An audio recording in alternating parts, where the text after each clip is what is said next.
So hello everyone, welcome back to the channel one cup commerce. तो कैसे हैं आप लोग? बढ़िया।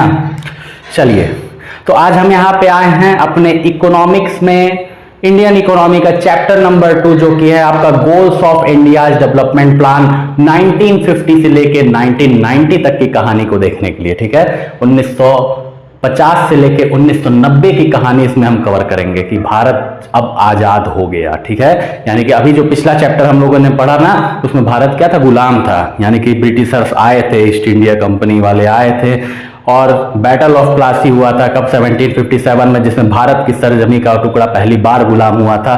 तो ये चीज हम लोग पढ़े कहाँ? पिछले चैप्टर में। ठीक है, जो कि कौन सा था? हमारा Indian economy on the eve of independence. और आज हम यहाँ पे क्या कवर करेंगे? अपना भारत के आजाद होने की बाद की कहानी। ठीक है, तो जब भारत आजाद हुआ तो हमारे इंडिपेंडेंट इंडिया का जो नया गवर्नमेंट बना, उसके आगे सबसे बड़ा क्वेश्चन यह आया कि भारत जो है कौन सी इकोनॉमिक सिस्टम को अडॉप्ट करेगा। ठीक है, यानी कि भारत जो है कौन सी अर्थव्यवस्था को अडॉप्ट करेगा। ठीक, तो इकोनॉमिक सिस्टम क्या होता है? इकोनॉमिक सिस्टम बेसिकली एक अरेंजमेंट होता है, एक स्टेप होता है, एक सिस्टम होता है जिसे सेंट्रल प्रॉब्लम ऑफ इकोनॉमी को सॉल्व किया जाता है। अब सेंट्रल प्रॉब्लम ऑफ इकोनॉमी क्या होता है सर? तो सेंट्रल प्रॉब्लम ऑफ इकोनॉमी में 3 क्वेश्चंस आते हैं। What to produce, how to produce, for whom to produce. Repeat what to produce, how to produce, for whom to produce. Again repeat what to produce, how to produce, for whom to produce. यानी कि यही आपका central problem of economy है। ठीक है sir. तो क्या बताया मैंने? जब भारत आजाद हुआ, भारत को आजादी मिली, तो इंडिपेंडेंट गवर्नमेंट, जब भारत आजाद हुआ तो सरकार के ऊपर सबसे बड़ा क्वेश्चन यह राइज हुआ कि भारत कौन सी इकोनॉमिक सिस्टम को अडॉप्ट करेगा। तो इकोनॉमिक सिस्टम क्या होता है सर? तो इकोनॉमिक सिस्टम उस सिस्टम को कहते हैं जिसे सेंट्रल प्रॉब्लम ऑफ इकोनॉमी को क्या किया जाता है? सॉल्व करने के लिए यूज किया जाता है। ठीक है, तो सेंट्रल प्रॉब्लम क्या आती है? 3 question, what to produce, how to produce, for whom to produce. What to produce क्या होता है सर? व्हाट टू प्रोड्यूस एक ऐसा क्वेश्चन है जो कि एक देश के क्वेश्चन, देश के प्रॉब्लम होने के साथ साथ हर घर की भी समस्या है। घर पे भी शाम होते मम्मी पूछना शुरू कर देती है, अरे सुनो क्या बनाओ, क्या खाओगे? ठीक है, यानी क्या बनाएं, यानी जो खाओगे मन है बता दो, वही बनेगा घर में, यही होता है ना। तो यानी व्हाट टू प्रोड्यूस, मम्मी पूछ रही क्या बनाएं। ठीक, दूसरा क्वेश्चन क्या आता है? How to produce. और सुनिए, व्हाट टू प्रोड्यूस में एक चीज और आती है, जैसे घर में मम्मी ये तो पूछती हैं कि क्या बनाए, और साथ साथ पूछती हैं कि घर पे कि पापा से पूछते हैं कहीं बाहर नहीं ना आज खाना है, बाहर का प्लानिंग हो तो बता दीजिएगा, आपका खाना नहीं बनाएंगे। यानी कि क्या बनाएं और कितनी क्वांटिटी में उसको प्रोड्यूस करें, क्या बनाएं और कितनी क्वांटिटी में बनाएं, यही क्वेश्चन किस में आता है? व्हाट टू प्रोड्यूस में आता है। हाउ टू प्रोड्यूस यानी कि कैसे बनाएं। तो कैसे बनाएं तो 2 तरीका होता है बनाने का, या तो मशीनों से बनवाएंगे या फिर लेबर से ही बनवाएंगे। तो यानी कि या तो लेबर इंटेंसिव टेक्निक यूज करेंगे या फिर कैपिटल इंटेंसिव टेक्निक यूज करेंगे। ठीक है, तो बेसिकली जो लेबर सरप्लस इकोनॉमी होती हैं वो लेबरों का यूज करती हैं, और जो कैपिटल सरप्लस इकोनॉमी होती हैं वो मशीनों का यूज करके प्रोडक्शन एक्टिविटी करती हैं। आया समझ में? फॉर whom टू प्रोड्यूस, किसके लिए बनाए? तो किसके लिए बनाए? तो हमारी सोसाइटी में richer section of society as well as poorer section of society, दोनों सोसाइटी एग्जिस्ट करती है। तो ये भी एक क्वेश्चन आता है कि किसके लिए बनाना है, गरीबों के लिए बनाना है कि अमीरों के लिए बनाना है। आया समझ में? ठीक है सर, अब आया समझ में। अब सर इकोनॉमिक सिस्टम के टाइप्स कौन कौन से होते हैं? तो बेसिकली इकोनॉमिक सिस्टम के 2 टाइप्स होते हैं। कितने टाइप होते हैं? 2 टाइप। सर हाँ सर, मैम जो है ना स्कूल में वो पढ़ा रही थी हमको कि इकोनॉमिक सिस्टम के जो है 3 टाइप होते हैं। अरे बता रहे हैं अभी, होते 2 हैं लेकिन वो 3 बनाया गया है उसको। ठीक है, तो क्यों सर ऐसा? तो देखिए, बेसिकली जो 2 टाइप्स की बात हम यहां पे कर रहे हैं वो, उसमें पहला टाइप है हमारा कैपिटलिस्ट इकोनॉमी, दूसरा टाइप है हमारा सोशलिस्ट इकोनॉमी। कैपिटलिस्ट इकोनॉमी को हिंदी में बोलते हैं पूंजीवादी अर्थव्यवस्था, और सोशलिस्ट इकोनॉमी को बोलते हैं हम लोग समाजवादी अर्थव्यवस्था। आया समझ में? पूंजीवादी अर्थव्यवस्था एंड समाजवादी अर्थव्यवस्था, ये 2 मेन इकोनॉमिक सिस्टम होते हैं। अब सर पूंजीवादी अर्थव्यवस्था क्या है, यानी कि कैपिटलिस्ट इकोनॉमी क्या है? अगर तुम्हारा देश कैपिटलिस्ट इकोनॉमी अपना लेता, भारत के लिए देखिए समस्या थी कौन सी इकोनॉमिक सिस्टम को अपनाना है। 2 इकोनॉमिक सिस्टम मुख्य थे उस समय, capitalist economy as well as socialist economy. समझे? तो भारत अगर उस समय कैपिटलिस्ट इकोनॉमी अगर अपनाती तो दिक्कत क्या आता इंडिया के साथ, कैपिटलिस्ट इकोनॉमी अगर इंडिया अपनाती तो कैपिटलिस्ट इकोनॉमी में लोग पैसे के लिए काम करते हैं, प्रॉफिट को मेन मोटिव रख के काम करते हैं, ठीक है। यानी कि प्राइवेट कंपनियां यहाँ पे प्रोडक्शन पे टोटल कंट्रोल, उन्हीं का डिसीजन चलता है प्राइवेट सेक्टर्स का।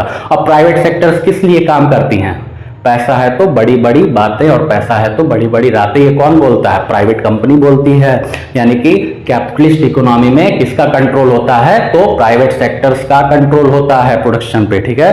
और सोशलिस्ट में किसका कंट्रोल होता है, तो गवर्नमेंट का कंट्रोल होता है। तो सर तो क्यों नहीं हम प्राइवेट बना लेते, क्यों नहीं कैपिटलिस्ट इकोनॉमी हम अपनाएं, और क्यों नहीं पूरी तरह से हम सोशलिस्ट बन गए उस समय। तो आइए देखते हैं। देखिए कैपिटलिस्ट अगर आप अपना लेते हो, कैपिटलिस्ट में क्या बताया मैंने फीचर, कि हमेशा प्रॉफिट के बारे में सोचती हैं कंपनियां। आइए बताओ, जब तुम प्रॉफिट, पहले तो आजाद हुए हो, आजाद के बाद क्या कहा था, भूखमरी फैली हुई है, क्योंकि ब्रिटिशर्स तुमको वैसे ही क्या कहा था, तुमको शिफ्ट करवा दिए हैं, किससे, फूड क्रॉप्स, कैश क्रॉप पे शिफ्ट करवा दिए थे ना वो सब। तो ऐसे ही भूखमरी फैली हुई है देश में। अब तुम बोल रहे हो कि प्राइवेट का कंट्रोल रख देंगे, प्राइवेट का कंट्रोल रख दोगे तो प्राइवेट वही सामान बनाएगी जिसमें प्राइवेट वालों को क्या मिलेगा, मुनाफा मिलेगा, पैसा मिलेगा, वही तो बनाएंगे, वो वही चीज बनाना शुरू करेंगे। तो ये दिक्कत आती है हमारे देश में। और भाई अगर प्राइवेट हाथ में चला जाता है तो प्रॉफिट की तरफ वो ध्यान देते हैं। हमारे देश में भूखमरी को मिटाने के बारे में वो नहीं सोचते, समझ में, वो फ्री में लोगों को सामान नहीं देते, तो उससे भूखमरी और फैलती और लोग मरना शुरू कर देते हैं, समझ में। तो ये कारण था हमारा कि हम कैपिटलिस्ट इकोनॉमी को नहीं अपना सकते थे उस समय। सोचिए सरकार कितना सोचती थी हमारे बारे में, आपके बारे में। दूसरा क्या मोटिव था हमारा, दूसरा हमारा था सोशलिस्ट इकोनॉमी। क्यों पूरी तरह से तब समाजवादी अर्थव्यवस्था नहीं बन गए हम, क्योंकि अगर जो है सरकार के अंडर में कंट्रोल दे देते हम तो उस समय क्या होता कि सरकारी कंपनियां, मतलब सरकार सारा डिसीजन अपना चलाने लगती कंपनियों के ऊपर, और सरकार हमेशा सोशल वेलफेयर के लिए काम करती है, पैसों के लिए काम सरकार नहीं करती है। तो अगर सोशल वेलफेयर करना शुरू कर देते हम, भूखों को खाना खिलाना शुरू कर देते फ्री में, तो हमारे देश में प्रॉफिट आना बंद हो जाता, और बिना प्रॉफिट पे कोई भी देश तरक्की नहीं कर सकता है। समझे, बिना पैसा कमाए कोई भी देश आगे नहीं ग्रो अप कर सकता है। तो पैसा आना भी जरूरी था, और क्या कहा जाता है, लोगों का कल्याण भी जरूरी था।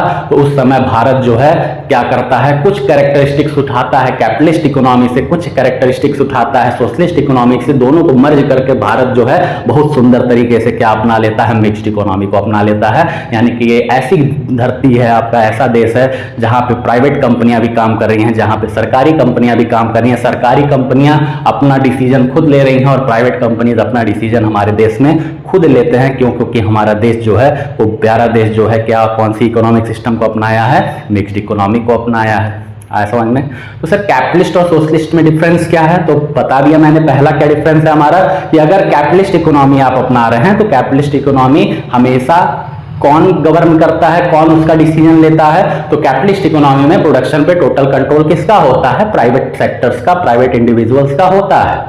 आया समझ में। दूसरा पॉइंट कि अगर कैपिटलिस्ट इकोनॉमी है तो हमेशा किसके लिए काम करोगे, प्रॉफिट के लिए, पैसों के लिए हमेशा काम किया जाता है। तीसरा पॉइंट, अगर कैपिटलिस्ट इकोनॉमी है तो सेंट्रल प्रॉब्लम कैसे सॉल्व किया जाएगा, यानी कि अगर पूंजीवादी अर्थव्यवस्था है तो सेंट्रल प्रॉब्लम को कैसे सॉल्व किया जाएगा। तो पहला क्वेश्चन था व्हाट टू प्रोड्यूस, तो कंपनियां वही चीज बनाएंगी, क्योंकि प्राइवेट वाले हैं सारे, क्योंकि कैपिटलिस्ट इकोनॉमी अपना लिए हो तो प्राइवेट वाले हैं, तो हमेशा कंपनी व्हाट टू प्रोड्यूस क्या बनाएगी, जिसपे उसको सबसे ज्यादा प्रॉफिट मिलेगा वही बनाएगी। क्योंकि आज आप भी देखिए सिगरेट हो गया, शराब हो गया, उस पर डायरेक्ट लिखा रहता है चेतावनी कि इसको पीने से, इसको खाने से कैंसर हो सकता है, लेकिन तब भी लोग बना रहे हैं और लोग खा रहे हैं। तो कौन कंपनी बना रही है, सरकारी कंपनी? नहीं नहीं, कौन बना रहा है, प्राइवेट कंपनी बना रही है। ऐसा में तो प्राइवेट कंपनी आपको हेल्थ से मतलब नहीं है, उसको किससे मतलब है, पैसा। तो हमेशा वही चीज वो बनाती जिसमें उसको सबसे ज्यादा प्रॉफिट मिलता। दूसरा क्वेश्चन, कौन सा टेक्निक, हाउ टू प्रोड्यूस, कैसे बनाएगी वो, तो जो दोनों में से उसको सस्ता पड़ेगा, लेबर सस्ता पड़ रहा है लेबर से बनवाएगी, मशीन सस्ती पड़ रही है तो मशीनों से बनवाएगी वो। क्योंकि अगर कॉस्ट ऑफ प्रोडक्शन कम कर रही है वो अपना, तो ऑटोमेटिक प्रॉफिट उसका क्या होगा, इंक्रीज करेगा। ठीक है। थर्ड क्वेश्चन अराइज होता है उसका कि फॉर होम टू प्रोड्यूस, किसके लिए बनाएगी, तो किसके लिए बनाएगी वो कंपनी, लोगों के परचेजिंग पावर के हिसाब से बनाएगी। परचेजिंग पावर यानी कि उसके इकोनॉमी में लोगों का कितना क्षमता है पैसे को खर्च करने का, तो उसके हिसाब से सामान को बनाया जाता है। जैसे कि लोग 500 रुपये वाला डब्बा भी वही शैम्पू बनाती है कंपनी, और 1 रुपये वाला पाउच भी वही कंपनी बनाती है। क्यों? क्योंकि हमारे देश में क्या है, 1 रुपये वाला पाउच खरीदने वाले भी लोग हैं और 500 वाला डब्बा खरीदने वाले भी लोग हैं। तो प्राइवेट कंपनी दोनों के लिए बना रही है, लोगों के परचेजिंग पावर के हिसाब से सामान बना रही है। लास्ट पॉइंट इसका है कि मार्केट में सामान का दाम कौन तय करेगा। अगर कैपिटलिस्ट इकोनॉमी आप अपनाते हैं तो मार्केट में सामान का दाम कौन तय करता, तो मार्केट में सामान का दाम जो है वो मार्केट फोर्स तय करते हैं, यानी कि डिमांड एंड सप्लाई तय करते हैं। मार्केट में अगर किसी चीज की डिमांड बहुत ज्यादा है और सप्लाई उसकी अगर कम है, तो यानी कि उसका दाम ऑटोमेटिक क्या होगा, बढ़ेगा मार्केट में। और अगर किसी चीज की सप्लाई ज्यादा है, डिमांड कम है मार्केट में, तो ऑटोमेटिक उसका प्राइस क्या होगा, घटना शुरू हो जाएगा। तो ये थे हमारे कैपिटलिस्ट इकोनॉमी के फीचर्स। आया समझ में। अब दूसरा सोशलिस्ट इकोनॉमी। सोशलिस्ट इकोनॉमी क्या होती है, तो सोशलिस्ट इकोनॉमी में सारा का सारा प्रोडक्शन पे किसका कंट्रोल रहता है, सरकार का कंट्रोल रहता है। ठीक है, सरकार जो है हमेशा किस लिए आगे आती है, सोशल वेलफेयर के लिए, यानी कि वही सामान वो बनाती है जिससे लोगों का कल्याण हो। अब अगर समाजवादी अर्थव्यवस्था अपना लेते हैं, यानी कि सोशलिस्ट इकोनॉमी अपने देश में आप अपना लेते हैं, तो सेंट्रल प्रॉब्लम को कैसे सॉल्व किया जाता, तो व्हाट टू प्रोड्यूस, सरकार वही बनाती जो लोगों की जरूरत है। जरूरत क्या है, रोटी कपड़ा मकान स्वास्थ्य शिक्षा। रिपीट अगेन, रोटी कपड़ा मकान स्वास्थ्य शिक्षा, यानी कि food, cloth, shelter, health and education. ये 5 चीज जो है बेसिक नेसेसिटीज हैं, और ये लोगों का क्या है, अधिकार भी है। तो सरकार चाहती है कि लोगों का अधिकार उन तक पहुंचाया जाए और सोशल जस्टिस जो है इकोनॉमी में फैलाया जा सके।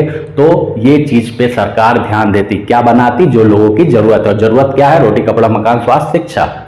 सरकार इस पे काम भी करती है, कर रही है ना, घर दे रही है। मोदी जी अपना स्कीम चला रहे हैं, 2.5 लाख रुपए दे रहे हैं घर बनवाने के लिए। राशन बांट रही है, ठीक है, कपड़े बांट रही है। 1 रुपए में इलाज हो जा रहा है आपका मेडिकल कॉलेज में, 1 रुपए फीस में पढ़वा दे रही है सरकारी स्कूल्स वगैरह में। तो ये क्या कर रही है, आपको आपका अधिकार सरकार दिलवा रही है, यानी कि सोशल जस्टिस कर रही है। दूसरा क्वेश्चन, हाउ टू प्रोड्यूस, कैसे बनाएगी, तो जो सरकार को सही लगे। अगर लेबर सरप्लस इकोनॉमी है तो सरकार को एम्प्लॉयमेंट जनरेशन करना है, उसमें एम्प्लॉयमेंट अपॉर्चुनिटी प्रोवाइड करनी है, तो लेबरों से ही काम करवाएगी, भले ही वो महंगी हो। ठीक है, और अगर लेबर कम है, जॉब करने वाले कम है, तो मशीनों का यूज करेगी। वो सरकार के ऊपर, उसके जुरिडिक्शन में आता है, मतलब उसके कंट्रोल में आती हैं चीजें कि किसका यूज करना है उसको। उसके बाद फॉर होम टू प्रोड्यूस, तो जनरली जो है पुअरर सेक्शन ऑफ सोसाइटी के लिए सरकार आगे काम करती है। जनरली किसके पे ध्यान देती है, पुअरर सेक्शन ऑफ सोसाइटी पे सरकार हमेशा ध्यान दिया करती है। ठीक है, और लास्ट पॉइंट इसका भी क्या, कि गवर्नमेंट जो है सामान का दाम कौन तय करेगा, तो सामान का दाम इसमें क्या होता है, कैपिटलिस्ट इकोनॉमी में सरकार तय करती है।